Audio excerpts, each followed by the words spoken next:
시편 107편 1절에서 9절 말씀까지를 공부합니다. 우리 앞에 시편 107편 1절에서 9절 말씀까지를 공부하겠습니다. 네, 주신 분을 받아서 받으시기 바랍니다.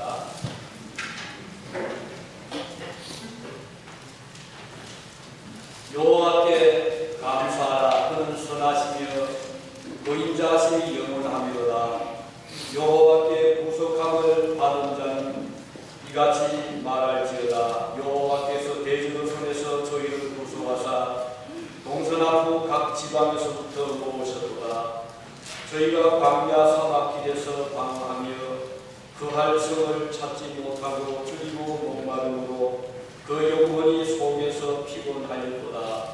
이에 저희가 그 근심 중에 여호와께 부르시되 그 고통에서 건지시고 또 다른 길로 인도하사 그할 성에 이르게 하셨도다. 여호와 인자하심과 유세에게 행하신 귀한 일을 인하여 그를 찬송할지로다.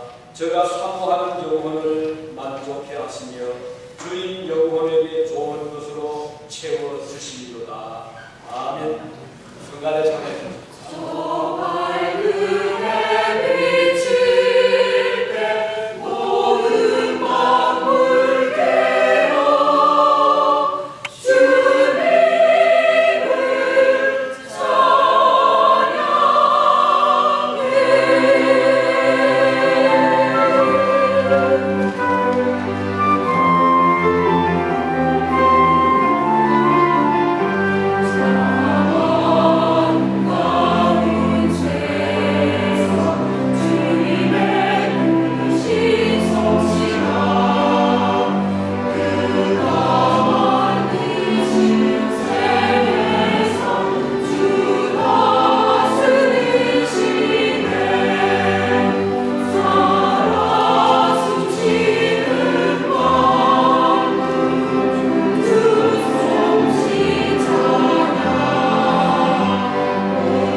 오늘 우리가 가져야 할 감사의 태도는 어떠해야 되겠는가도 같이 생각을 할 수 있길 바랍니다. 이미 우리가 많이 들어서 이 감사절에 대한 배경은 잘 알고 계시고 있습니다만 조금 더 우리 조금 더 자세하게 이제 우리가 생각을 해볼 필요가 있다고 생각을 합니다. 영국 역사를 보면 몇 명의 여왕이 있었는데 그 가운데서도 많은 사람들을 탄압하고 목숨을 빼앗은 메어리라고 하는 여왕이 있었습니다. 그 별명을 피의 메어리라고 해서 벌러기 메어리라는 별명을 얻기도 했던 왕입니다. 그는 개신교 신자들을 탄압을 아주 무섭게 했고 학살하기를 서슴지 않았습니다. 이 메리 여왕은 5년 후에 세상을 떠나고 그 뒤를 이어서 영국의 여왕이 된 사람이 바로 엘리자베스 1세였습니다. 이 사람은 여왕이 곧 교회의 최고의 통치자가 될 수 있다라고 선포하는 수장령을 이 엘리자베스 1세가 발표를 한 바가 있습니다. 그리고는 교회를 자기 손 아래에 넣고자 했던 왕이었습니다. 그는 1559년 기도의 방식 통일 법률이라는 것을 제정을 하고 영국의 모든 교회는 국교회인 순교형 예배와 기도 형식을 따라야 된다 해서 자유로운 기도를 금지를 시킵니다. 여왕의 권력을 이용해서 모든 영국의 교회를 어떤 종파를 막론하고 개신교까지 포함해서 이 예배 방식에 따라야 된다. 따르지 않으면 추방 내지는 추격을 각오해야 되는 그런 아주 살벌한 시대였습니다. 말하자면 우리 개신교가 다른 이상한 종파의 기도를 해라 이렇게 한다면 여러분 어떻게 따라갈 수가 있겠습니까? 하지만 당시 많은 사람들이 여왕의 권력 때문에 무서워서 이걸 감히 열지를 못했습니다. 바로 이때 등장했던 사람들은 이 바로 퓨리탄, 즉 청교도들이었는데 이 사람들은 고심을 많이 했어요. 우리가 따라가야 될 것인가 아니면 죽음을 각오해야 될 것인가 또는 이 조국을 떠나서 차라리 자유로운 제3세계로 가야 될 것인가 이런 고심을 많이 하다가 결국은 이제 중요한 결정을 하게 됩니다. 청교도는 사실 그 신학적 배경을 보면 종교개혁의 꿈을 두고 있거든요.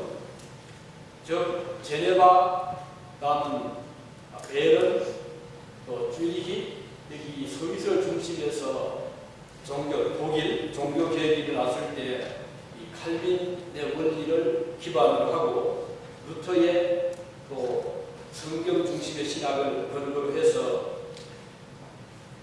이들이 이제 자유롭게 어떤 제도의 의미에서나 어떤 탄압에 의해서가 아니라 자유롭게 하나님께 기도할 수 있고 예배 드릴 수 있고 성경대로 믿음 생활을 하자는 이런 정신을 가진 자들이 바로 이 개신교들이었고 청교도들의 신학적인 기반 또는 생각의 중심이었습니다. 특히 엘리자베스 1세 뒤를 이어서 제임스 1세 또 찰스 1세 이렇게 영국 왕들이 대들려가면서 엄청난 박해가 일어나게 됩니다. 무자비한 그래서 피해 수천이 계속이 된 때가 바로 이때였습니다. 제임스 1세는 영국 국왕에 오른 이후에 의회를 해산을 시키고 청교도에게 영국 성공회로 개종할 것을 강요를 했습니다.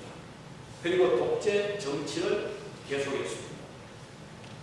이럴 때 이제 청교도들은 고심을 하다가 먼저 화랑이죠. 네덜란드로 일단 피난길에 오르게 됩니다.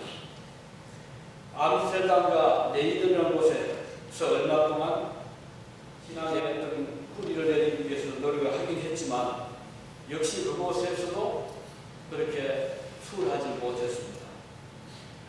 앞서서 많은 고심을 하다가 11개월이 지난 다음에 이들은 라빈슨을 지도자로 해서 이제 화란을 떠나게 되죠. 그리고는 다시 대서양을 건너서 미국으로 갈 것을 결심을 하게 됩니다. 1620년 9월 말이죠. 29일 영국의 개혁 신화가들이 아주 독특한 믿음의 60명을 중심해서 가족, 또 선은 성분 문명 이렇게 해서 한 100, 이게 문수가 어떤 곳은 101명, 어떤 102명으로 생각합니다. 102명의 남자 70, 23명, 여자 29명 해서 메이플라워라고 하는 배를, 이 배는 포도주를 나는 조그만 3개의 돛이 달린 범선이었습니다.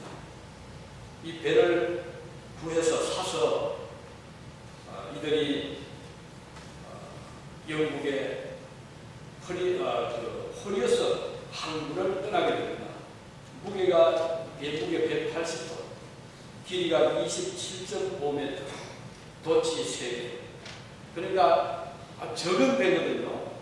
아마 지금도 흘러서 가면 배보도로 정박이 돼. 아직 저는 가보지는 못했지만 사진은 보았고 또 갔다 온 분들 이야기를 많이 들어보면 아주 초라하고 적은 배에 불과한 그런 배를 의지해서 102명의 믿음으로 뭉친 성도들이 고난의 항해를 하게 되고 1620년 11월 19일 2개월이 넘는 항해 끝에 케이프 커만을 경유해서 프로빈스타운에 입학을 하게 됩니다. 12월 그래서 이제 추운 겨울에 그들이 미국에 도착했지만 원래 계획했던 곳은 버지니아 쪽 따뜻한 남쪽이었습니다. 하지만 도저히 더 내려갈 수가 없어서 매사추세츠주 케이프 가드만의 무명의 조그만 항구에 정박을 하게 됩니다. 이들이 도착을 했을 때 추위 막 닥쳐왔잖아요. 그 아주 차가운 겨울바람, 얼마나 그 북쪽이 춥습니까? 그리고 양식이 또 떨어져 버렸죠. 굶주린 추위. 거기다가 또 인디안들이 가끔씩 괴롭히고 습격을 하게 되고 이런 공포 속에서 추운 겨울을 보내게 됩니다. 그러다가 병이, 이 폐렴, 그 다음은 괴혈 이런 또 병이 겹쳐가지고 그들이 이 덤에 봄이 됐을 때 102명 중에 50여 명이 죽게 됩니다. 절반으로 죽어버리거든요.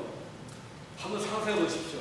그 목숨을 걸고 같이 왔던 동료들이 숨을 거두어 보면은 하루 자고하면 둘이 죽고 셋이 죽고 이런 어려움을 겪게 되는 것입니다.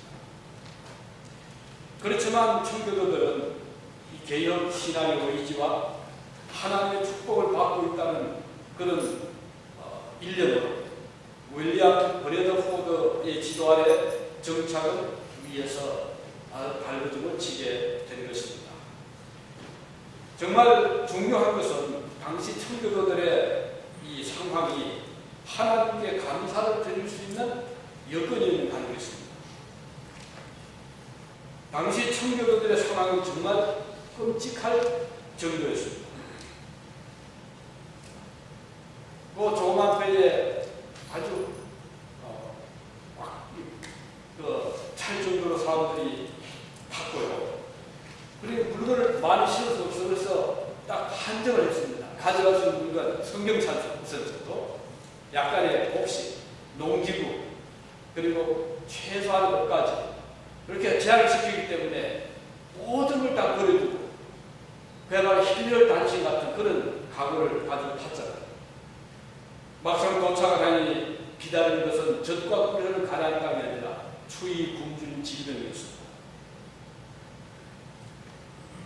게다가 폭풍으로 인해서 그 배를 타고 항해 도중에 엄청난 시련을 겪기도 하고 그래서 항해 도중에 44명이 죽고 도착해서 또 계속 죽어나가고 이런 어려운 상황을 이들이 계속 겪게 된 것입니다.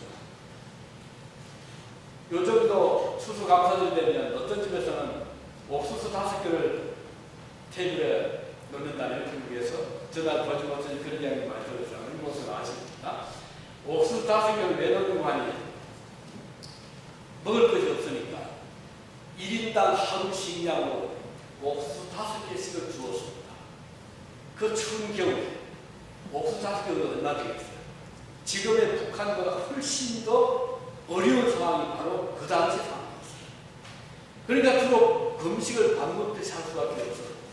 그래서 그 지도자 중심에서 이번 주는 금식 주간입니다 선포하면 모두가 다 금식을 해서 먹을 것이 없고 하나님 기도해야 됩니다. 그래서 금식 주간을 계속 선포하게 됩니다. 이렇게 숙련과 식량난으로 고생을 했던 청교도들이었습니다. 그리고 이들이 배를 또 이제 빌렸잖아요. 그 값이 또 만만치 않아서 그때 진 빚에 이자가 불어나서 경제적으로 굉장히 또 힘든 그런 때였습니다. 맨주먹을 쥐고 노력을 했지만 그리고 그 이듬해 봄에 만두콩도 뿌려보고 또 보리도 뿌렸지만 이게 농사 잘 되지도 않는 거예요. 그러니까 뭐 신천지에 와서 터질도 모르죠. 기후도 모르죠. 그러니까 농사를 제대로 짓지를 못했습니다.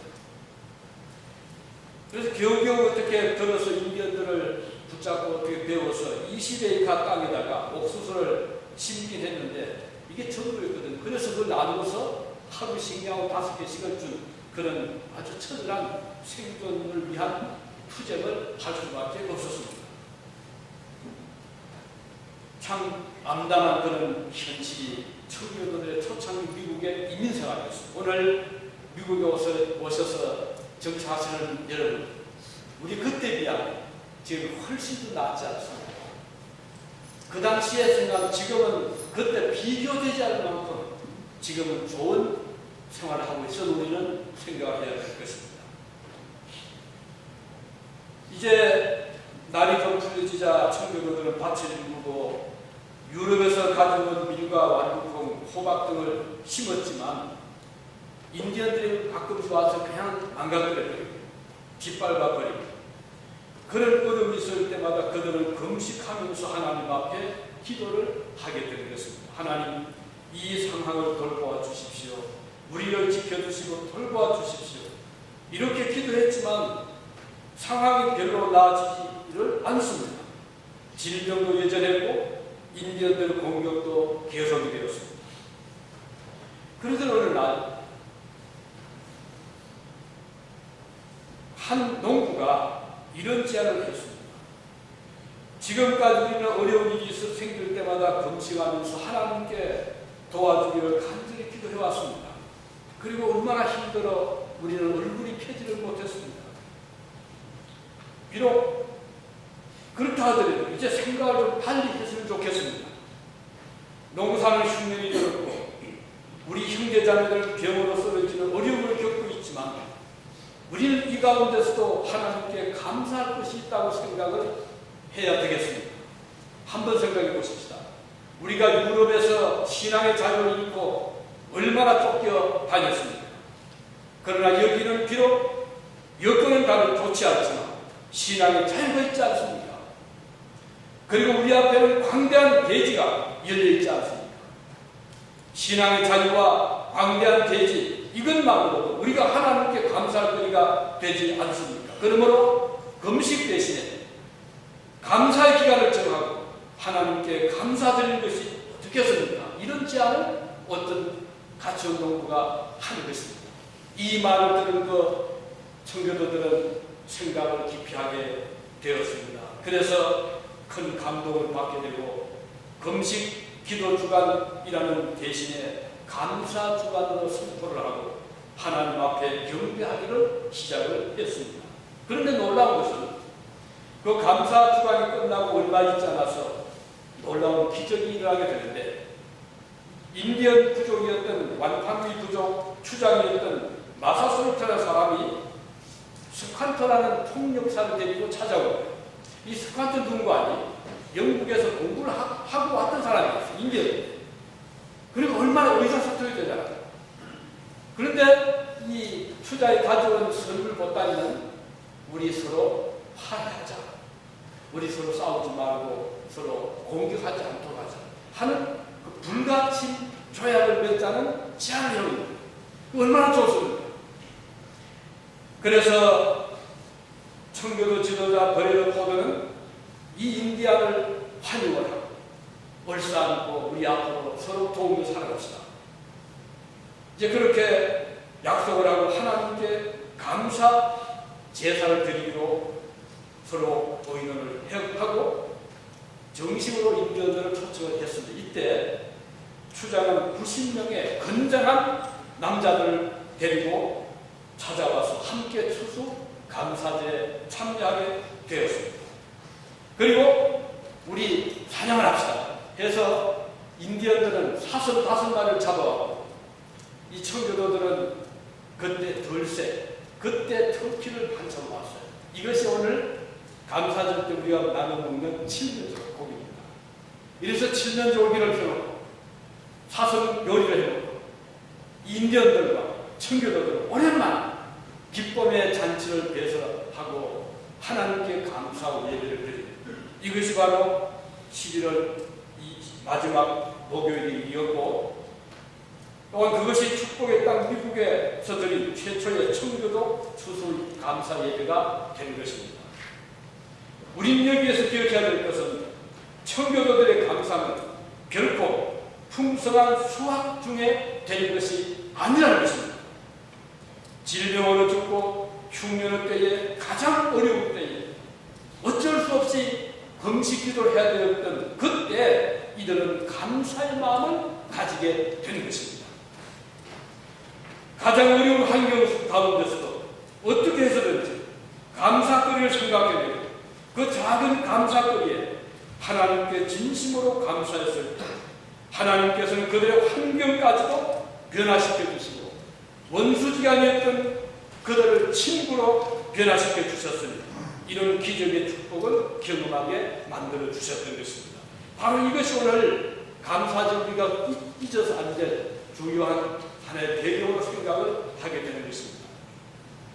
오늘 우리는 감사의 조건을 생각할 때 무엇을 생각하게 됩니까? 추수감사절이 정말 감사할 제목이 많아서 추수감사절은 아니었잖아요. 오늘 지금 여기는 이렇게 뭐 아름답게 꾸미고 해놓았지만 그러나 첫 번째 추수감사절은 너무나 초라하고 너무나 힘들고 예배당 건물도 없었고요. 정말 초라한 그런 들판에서 그들이 잡아온 돌쇠 또는 사슴 놓고 감사 제사를 드렸던 것입니다. 그들이 꿈꾸었던 아메리칸 드림이 무엇이었어요? 아무것도 없잖아요. 따뜻한 땅에 가서 농사 지어야 했는데 폭풍이 시달리는 끝에 엉뚱한 곳에 도착했던 그들이 바로 초창기 이민자들이었어요. 그들에게는 안락한 집이 없었습니다. 기름진 옷도 없었습니다. 엄청난 추위, 배고픔, 전염병이 그들을 끊임없이 위협을 했던 것입니다. 그래도 그들은 참았습니다. 이번 농사만 잘 되면, 이번 농사만 풍년이 되면 그동안의 모든 고통과 실패는 잊을 수 있으라고 생각을 할 수도 있었을 것입니다. 첫 수확은 먹고 살기도 힘들 정도로 흉년이었습니다. 오직 그래서 하나님을 더 의지하고 신앙의 자유를 찾아 모든 것을 포기하고 여기까지 왔는 데 대한 그 참담한 결과 앞에서 이들은 감사 대신에 슬픔이 있었고 금식이 있을 수밖에 없었던 것이죠. 정말 놀라운 것은 이런 실망스럽고 참담한 결과를 앞에 두고 청교도들은 하나님께 감사 찬양과 예배를 드렸다는 사실입니다. 오늘 본문 시편 107편을 보면 그 귀절들이 아주 의미 깊은 귀절들이 나오고 있습니다. 1절에 여호와께 감사하라. 그는 선하시며 그 인자함이 영원합니다. 누구나 할 수 있는 감사 고백이잖아요. 그런데 감사의 의미를 2절에 보면 여호와 하나님이 대적으로 섬에서 우리를 생명하시고 구원하여 동서남북 각 지방에서부터 모으셨기 때문이라고 고백을 하고 있습니다. 이것은 바벨론 포로 생활에서 돌아오게 하신 하나님을 찬양하는 노래입니다. 고통스러운 포로 생활에서 돌아오게 하셨으니 감사는 당연하죠. 그런데 문제는 그 다음에 나타나고 있습니다. 바벨론 포로에서 돌아가긴 했는데 자유를 얻긴 했지만 4절 5절에 보면 4절에 그들이 광야 사막길에서 방황하며 거주할 성읍을 찾지 못하고, 이건 좀 의외입니다. 지금 자유를 찾아서 왔는데 돌아오자 광야 사막길에서 방황을 하고 성읍을 찾지 못했다고 하고 있습니다. 5절에 보면 줄이고 목이 말라 그들의 영혼이 그들 안에서 피곤하여, 이건 전혀 예기치 못한 일이잖아요. 이것은 아마도 바벨론에서 해방된 이스라엘 백성들이 유대 땅으로 돌아오면서 겪은 고통을 묘사한 것 같습니다. 바벨론이 이스라엘 백성들을 해방시켜 주었다고 해서 평안히 온 것은 아니라는 것입니다. 매우 돌아오자 그들을 기다렸던 것은 광야길이요, 또 피곤한 기다림이 있었음을 볼 수가 있습니다.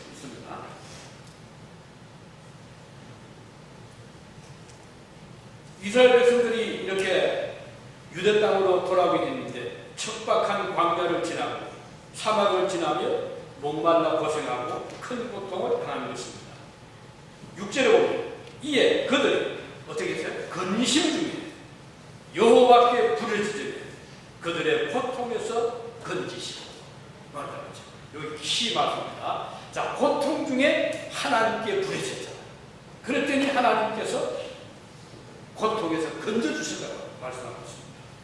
그들은 근심과 고통 중에서 결코 절망하지 않고 여호와께 부르짖었다고 했습니다.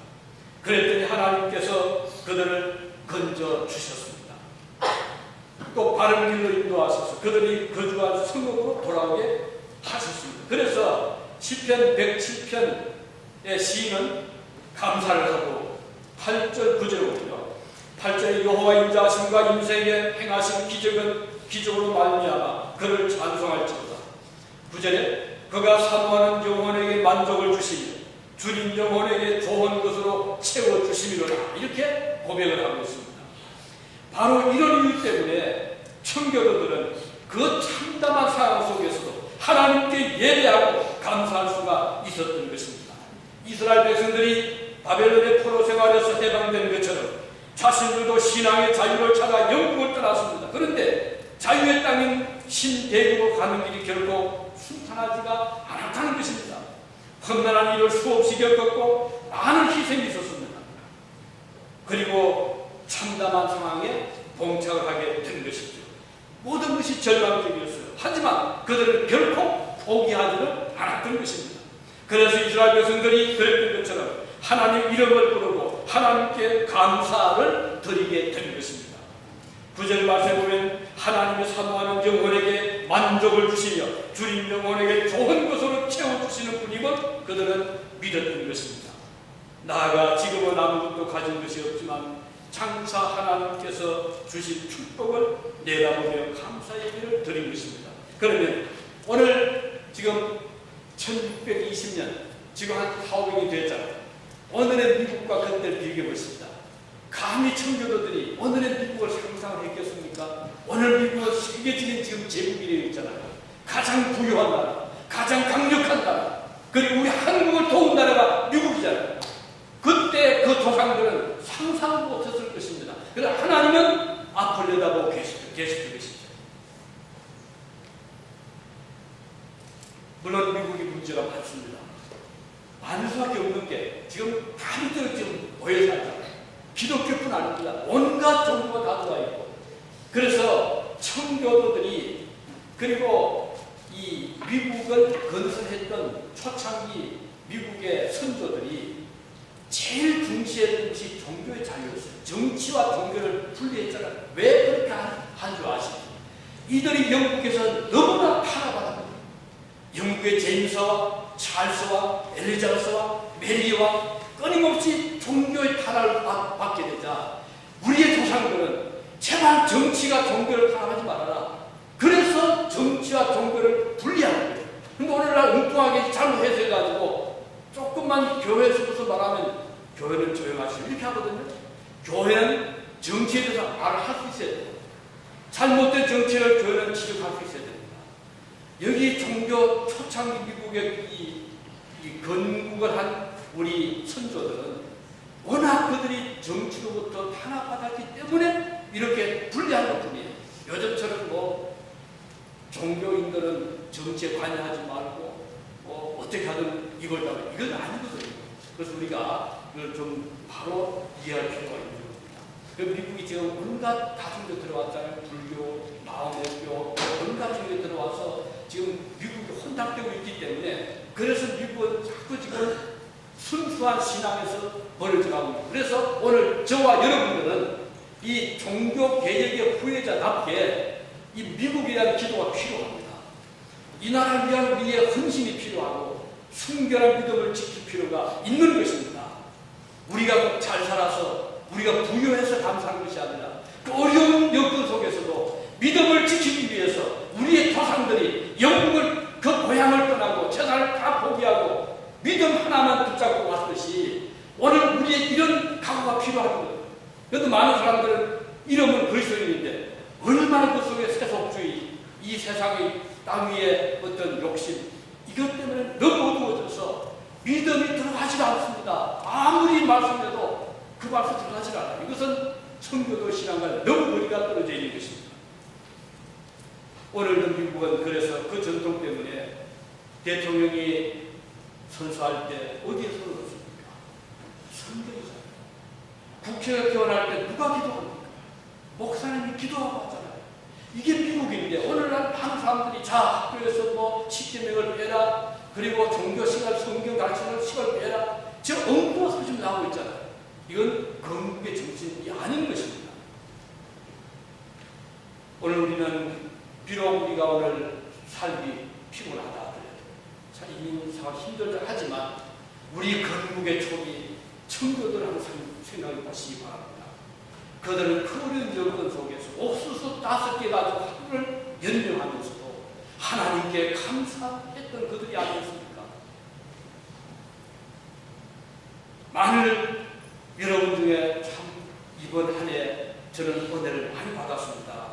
복을 많이 받았다고 생각하시는 분 계시면 참 감사해요. 그렇다면 주님 앞에 뜨거운 감사를 드리시기를 바랍니다.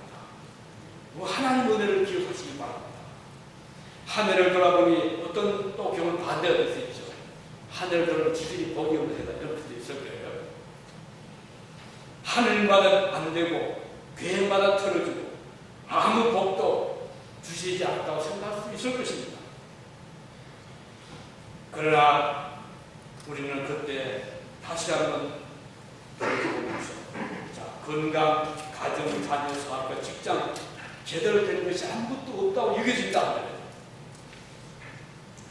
감사 제목을 찾으려야 찾을 수 없다고 생각이 된다. 나름대로 열심히 하나님 믿고 섬겼는데도 아무 복도 없다고 여겨진다고 하더래요. 오늘 우리는 시편 107편의 말씀처럼 비록 우리 앞에 광야길이 있고 우리 앞에 이와 같이 피곤함이 있다 하더래요. 하나님 앞에 우리는 엎드려 기도할 필요가 있는 것입니다. 오늘 본문 8절의 말씀처럼 하나님이 반드시 우리에게 은혜를 베풀어 주실 것을 믿고 그분을 찬송할 수 있기를 바랍니다. 9절 말씀처럼 어떤 실패나 역경에도 절망하지 않고 하나님의 은혜를 사모하며 감사할 줄 아는 영혼에게 하나님이 반드시 세상이 줄 수 없는 참된 만족을 주신다는 믿음을 가지시기를 바라는 것입니다. 주린 영혼, 사모하는 영혼에게 하나님이 반드시 좋은 것으로 채워주신다는 것이 바로 믿음인 것입니다. 풍성한 복과 은혜 중에 감사하는 것도 중요하지만 도저히 감사할 수 없는 그런 상황에서 감사할 줄 아는 것이 참 신앙인 것입니다. 청교도들은 바로 이 신앙, 감사 신앙을 가지기 때문에 흉작과 실패 가운데서도 하늘을 불러서 하나님 감사합니다라는 고백을 할 수가 있었던 것입니다. 그 결과 하나님이 감동하셔서 그들 자신에게 나아가 그들의 가정과 후손 예대에 큰 복과 기적을 일으켜 주신 것입니다. 우리도 진정한 감사신앙을 가지기 위해서는 역경 중에서 어려움 중에서 감사할 수 있어야 될 것입니다. 우리 학생들도 성경 별로 안 좋더라도 감사할 수 있기를 바라는 것입니다. 꼭 A 플러스 안 되더라도 감사하시기 바라겠습니다. 65일간의 긴 항해 180톤의 적은 돛담배에 102명이 타고 가다가 절반이 죽었지만 그들은 감사했습니다. 어떻게 보면 실패작이잖아요. 완전 실패작. 하지만 그들은 감사했습니다. 이처럼 신앙의 자유를 찾아 떠나 이들에게 돌아온 것은 소중한 가족의 죽음과 보잘것없는 결실이었지만 그들은 하나님 앞에 감사했던 걸 기억하시기 바랍니다.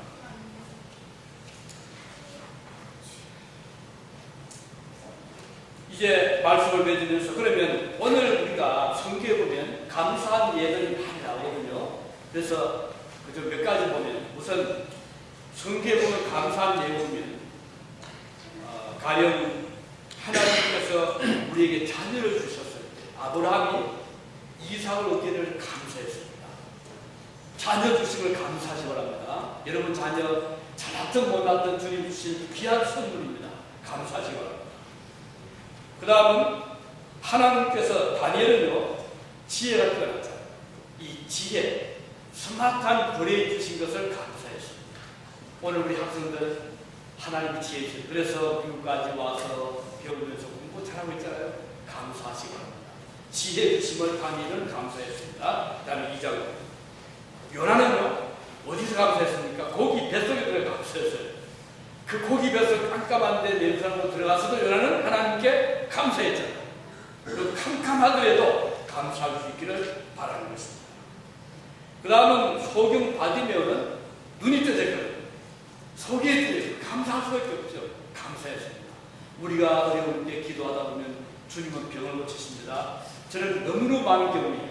병든 자 기도로 고친 거 많이 보고 저 자신도 많이 체험하고 또 기도해서 많이 남도 보고 귀신도 쫓겨나가고 많이 보거든요. 그것도 어떻게 교만해야 됩니까? 아닙니다. 그럴수록 우리는 겸손한 주님 앞에 감사해야 됩니다. 바울과 신라 감옥에 들어가서 감사했죠. 우리가 꼭 자유롭게 되어서만 감사하니까 감옥에 들어가서 왜? 복음 때문에 일틀에도 감사합니다. 예수 믿어서 거지되고 예수 믿어서 쫓겨나고 초대교회 그랬거든요. 왜? 직장에 쫓겨났잖아요. 가정에서 쫓겨나고 유대에서 쫓겨났잖아요. 거지되고 가진 것이 없어도 그들은 감사했습니다. 오늘 우리도 진정한 감사를 하면 내가 많이 가지고 있어야만 감사가 아닙니다. 없을 때도 감사할 수 있어요. 감사 생활을 왜 못합니까? 여러 가지 이유가 있습니다. 그 중에 하나는 감사 생활을 하지 못하는 본인은 물질적으로 부유하면요 감사 대신에 더 근심과 불만을 많아요. 참 신기하죠? 참 특이하죠? 우리 생각에는 부자가 되면 감사하겠는데 현실은 그렇지 않다는 거예요. 많은 부자들과 다른 데를 딱 비교해보면요 감사를 드리는 사람 누군가? 의외로 가난한 자들입니다. 누가 헌금 많이 합니까? 가난한 자들입니다. 성경도 그런 너무너무 많아요. 그래서 여러분 오늘 가난하다고 느끼신다면 하나님 제가 부자 되면 헌금하겠습니다. 그런 기도를 이제 접으시기 바랍니다. 그게 아닙니다. 가난할 때 하나님 감사하게 되더라고요. 가난할 때 그 헌금하기 더 쉬워집니다. 자, 10원 벌어서 1원이 11조가 쉽습니까? 1000만 원에서 100만 원이 쉽습니까? 가난 쉽잖아요. 그러니 헌금은 훈련입니다. 1원 벌 때 1전 하시기 바랍니다. 10전 하시기 바랍니다. 나중에 하나님 제가 억만장者하겠습니다. 절대로 안 될 수밖에 없어요. 훈련 안 되잖아요. 그래서 헌금 감사 생활은요 가난할 때 듣는 거예요. 얼마나 좋습니까? 학생들 참 좋을 때입니다. 여러분 다 숙소잖아요. 그것도 적게 타잖아요. 그러면 그 헌금 너무너무 쉬고 나중에 사업하고 사장이 회장이 돼서 1억이 10억이 되면 아이고 1억을 11조 이거 너무 많이 이렇게 되거든요. 가난하거든 주님 앞에. 이때는 헌금할 때 생각하시고 그래서 일부 헌금은 결코 적은 헌금이 아닙니다. 이건 정말 귀한 겁니다. 이건 정말 좋은 훈련입니다. 제가 바라고 싶은 것은 학생 시절에 일부를 반드시 하시기 바랍니다. 그러면 나중에 회장이 되고 사장이 되었을 때 1000만 원 1억을 할 수가 있지만 학생 때 일부 헌금 못하면 나중에 결코 하기 쉽지 않습니다. 이것은 우리의 훈련입니다. 왜 감사 생활을 안 되니까? 욕심 때문입니다. 더 많이 가지고 싶어요. 왜 안 됩니까? 그만하기 때문입니다. 하나님 은혜를 잊기 때문입니다. 미련하기 때문입니다. 세상 풍속을 쫓을 때 안 됩니다. 자족함이 없을 때 안 됩니다. 세상 명료가 많을 때 안 되는 것입니다. 이것이 우리를 방해하는 것입니다. 감사를 언제 합니까? 여러 가지 그 시간이, 여러 시기가 있습니다. 핍박을 받을 때 감사합니다. 참 이건 오해입니다. 핍박을 받을 때 감사해야 되더라고요. 음식을 먹을 때 주님 앞에 감사하잖아요. 하나님 그 좋은 기회를 감사합니다. 그리고 일을 시작할 때 주여, 요한복음 11장 41절 주님이 하나님이 하실 때 먼저 감사했어요. 주 먼저 살리실 때 감사하시고, 오병 이어 주시기 전에 감사하시고, 일하기 전에, 그리고 일을 마쳤을 때, 여러분 직장 가시기 전에 기도하시고 마치 기도하시기 바랍니다. 그 다음은 직분을 받아서, 디모데 1장 12절은 직분을, 나에게 직분 주심을 감사합니다. 다음 하나님 앞에 기도할 때, 남을 기도할 때 감사해야 되죠. 어떤 방법이 있습니까? 우리 감사는요, 청년, 노년, 어린 한들 전부 다 모두 감사할 수 있는 거예요. 감사는 우리 모두의 절기입니다. 그래서 1년 동안 우리를 먹여주신 감사하시고, 여러분 지난 1년 동안 정말 먹을 게 없어서 굶주려 보신 분 몇 분이 되십니까? 아마 혹 있을 수 있겠지만 다 지금 살아계시잖아요. 저도 지난 1년 동안 우리의 주님은 먹을 거 주셨습니다. 그리고 지난 1년 동안 여러분 자녀들 병으로 누워서 일어나지 못한 경우 몇 분이 계십니다. 어떻든 지금까지 건강하게 학교 다니잖아요. 또 열 나다가 또 회복이 되잖아요. 어떻게 소화 안 되다가 또 소화시키잖아요. 하나님께 감사하시기 바랍니다. 그리고 직장 주시면서 사업, 요즘처럼 어려운 때 하나님 앞에 감사하시기 바랍니다. 이민자의 삶이지만 이곳에 먼저 와서 틀을 닦고 사는 자들 못지않게, 우리 주변에 많이 있잖아요. 우리 주변에 보면 먼저 온 자들 많이 있어요. 벌써 조상 몇 대 또 온 분들 많이 있습니다. 우리 백이 살잖아요, 여기. 그런데도 오늘 우리도 그들 못지않게 지금 살아가잖아요. 하나님께 감사하시기 바랍니다. 우리는 나의 삶 속에서 하나님께서 어떻게 은혜 베풀어 주셨는가를 생각할 수 있기를 바라는 것입니다. 우리는 감사를 드릴 때 하나님께 감사 예배 드리고, 그리고 감사를 우리가 언어로 표현해야 됩니다. 우리 입으로 감사를 표현하시기 바랍니다. 시편 104편에 그 이름을 송축하라, 하나님을 노래해라 그 말이죠. 107편에 보면 감사하며 그 행사를 만민에게 선포해라, 하나님의 감사를 모든 사람에게 선포해라. 에베소 5장 4절에 보면 감사는 말을 해라고 했어요. 빌립보 4장 6절에 보면 감사함으로 구할 것은 아니라, 기도할 때도 감사함으로 아니라고 말씀하고 있습니다. 그리고 우리가 어떻게 감사합니까? 주님 앞에 드리는 것입니다. 뭘 드려요? 우리의 마음과 시간과 물질을 드리는 것이죠. 이 감사의 좋은 표현들입니다. 사실 물질을 드리는 것은, 이것은 어렵진 않습니다. 이게 이제 하나의 훈련이거든요. 그래서 처음 헌금하기 쉽지 않아요. 굉장히 불안한, 이거 드리면 어떡하나, 이런 걱정이 올 수 있잖아요. 그렇지만 들어보신 분들은 어떻게 하나님이 채워주실까를 반드시 채워합니다. 하나님 반드시 이상을 채워주시거든요. 그래서 우리 시편을 성경을 신명기 16장 16절은요, 너희의 가운데 모든 일하신 남자는 1년에 3번 의무입니다. 무교절과 칠칠절과 초막절, 장막절에 내 하나님 여호와께서 택하신 곳에서 여호와를 배울 때 빈손으로 여호와를 배우지 말고, 이런 겁니다. 하나님들 우리 예배는 주님 앞에 드리는 겁니다. 우리 몸을 드리고 마음을 드리고 물질을 드리는 것입니다. 그래서 이것은 감사의 좋은 표현입니다. 그리고 어떻게 감사 표현합니까? 다른 사람을 도우고, 초창곳에 이 퓨리탄들이 힘들어할 때 누가 도왔어요? 인디언들. 감사를 주님 앞에 드렸더니 인디언 추장이 스칸돌 데리고 와서 통역하면서 우리 같이 사회를 지내자. 우리가 주님 앞에 감사하며 나를 미워하던 대적들, 나를 위하던 대적들과 또 대적 이웃이 마음을 부릅니다. 참 멋지잖아요. 얼마나 좋은 일입니까? 하나님께서 우리를 따르시려고 합니다. 그래서 레위기 19장 34절에 보면 너희와 함께 사는 그 외국인 나그네를 너희의 본토인처럼 여기고 그를 너희 몸과 같이 살아가야 너희도 이집트 내국에서 살 때는 외국인 나그네 신세에 내가 주 너희의 하나님이시다. 이 말씀합니다. 우리가 외국인 오거든 그들을 본토인처럼 여기주라. 마음에 생기시면 특히 우리 자신이 나그네인데 우리가 어떻게 합니까? 우리가 할 수 있잖아요. 우리는 주변에 있는 다른 나라, 아시아이든 멕시칸이든 아니면 아프리카이든 아니면 유럽이든 할 것 없이 우리가 그들을 품어주시기를 바랍니다. 우리가 호스트처럼 되었어요. 어제 우리 운동자 봉사할 때인데 어제도 참 수고 많이 하셨어요. 근데 저는 참 그때가 기쁜 게 백인들이 줄을 쫙 서고 우리의 수업을 기다리잖아요. 우리는 항상 손님들을 살아왔잖아요. 가면 항상 우리는 뭐 음식도 사고 물건도 사고 우리는 외국인입니다. 한데 여기만 우리가 주인이잖아요.